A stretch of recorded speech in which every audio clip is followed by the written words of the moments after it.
But یہ فتنہ اتنا زیادہ رونما ہو چکا ہے اسپیشلی یونیورسٹیز میں. It all starts with having a relationship.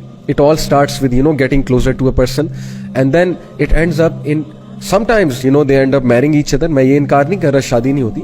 But most of the time it ends up in breakups. It ends up in disastrous consequences such as physical abuse, psychological abuse.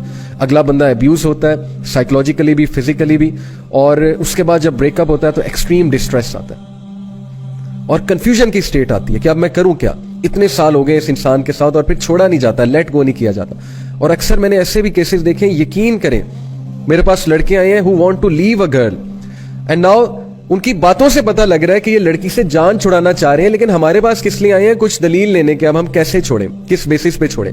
پھر ظاہر ہے وہ بہانہ آتا ہے کہ گھر والے نہیں مان رہے, کیونکہ ظاہر ہے جو مقصد تھا وہ آپ کا پورا ہو گیا. Now you want to leave the person, تو اب بہانہ آتا ہے کہ گھر والے نہیں مان رہے, یا بہانہ آتا ہے کہ بس ایسا ہو گیا ویسا ہو گیا, لڑائی ہو گئی, کوئی مجھے آپ کی بات بری لگی ہے.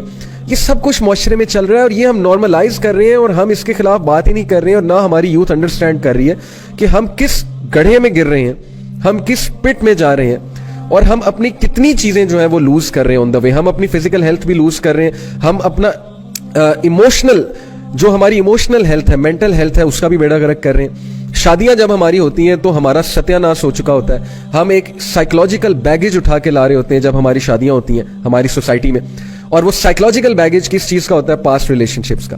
کیا سپارک ہوگا ایسی شادی میں؟ جو بندہ ایک سائیکولوجیکل بیگیج کے ساتھ شادی کر رہا ہے اس کی شادی میں کیا سپارک ہوگا؟ وہ تو پھر اپنے بیگیج کو ہی جو ہے وہ اٹھا کے پھرے گا نا, اور اس کے لیے بہت مشکل ہو جائے گا. تو بات اصل میں وہی ہے کہ اللہ تعالیٰ انسانوں پہ ظلم نہیں کرتا, انسان خود اپنے اوپر ظلم کرتا ہے حرام کی طرف جا کے, غلط چیزوں کی طرف انوالو ہو گئے. جو عقل مند لوگ ہیں جن کو پتہ ہے میرے پہ کیا رسپانسبلٹی ہے, میں نے کس طرح سے چلنا ہے, وہ لوگ ان چیزوں میں پڑتے ہی نہیں ہے, کیئر لیسنس میں اور ہیڈ لیسنس میں. انہیں پتہ ہے کہ یہ چیز متعین ہے, اور اس کے بارے میں ابھی آپ کو حدیث سناتا ہوں. یہ میں نے ایک مدعا باندھا, ایک مدعا بنایا, میں نے ایک بیک گراؤنڈ جو ہے وہ آپ کو بتایا. کس لیے؟ so that you may realize کہ یہ ساری چیزیں آپ کے سامنے ہوتی ہیں. people get attached to someone, وہ بندہ انہیں یوز کرتا ہے, ابیوز کرتا ہے. کچھ جیسے ہمارے معاشرے میں اسٹوڈنٹس مجھے کہتے ہیں نا جی کہ I got attracted to this girl and she was a gold digger. I came to know later on. Gold digger سے مراد ہے کہ she kept on using me to buy smartphones and to buy stuff and to take her to shopping, and at the end of the day she liked someone else.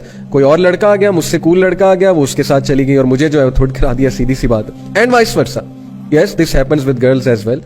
اور ان کے ساتھ تو پھر بہت ہی زیادتی ہوتی ہے. So where are we going, where are we heading?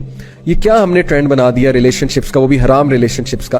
اور یہ کیا ٹرینڈ ہے کہ بس آپ کے ساتھ ایک لڑکی ہونی چاہیے, آپ کے ساتھ ایک لڑکا ہونا چاہیے. یونیورسٹی میں آپ دونوں پارک میں بیٹھے ہو, فٹ پاتھ پہ بیٹھے ہو, پیومنٹس پہ بیٹھے ہو, سیڑھیوں پہ بیٹھے ہو, تاکہ آپ سب کو دکھاؤ کہ بھائی میں بہت بڑا اسٹڈ ہوں اور میں جو ہوں وہ بہت بڑا میں نے کارنامہ جو ہے نا وہ مار لیا یونیورسٹی میں آ کے. چاہے آپ کا کیریئر تباہ ہو رہا ہے, چاہے وہ آپ کے گھر والے بیچارے اس امید میں بیٹھے ہیں کہ یہ جو ہے کل کو ہمارے لیے کچھ کرے گا, لیکن وہ وہاں پہ یہ جو ہے وہ گل کھلا رہا ہے وہاں پہ جا کے.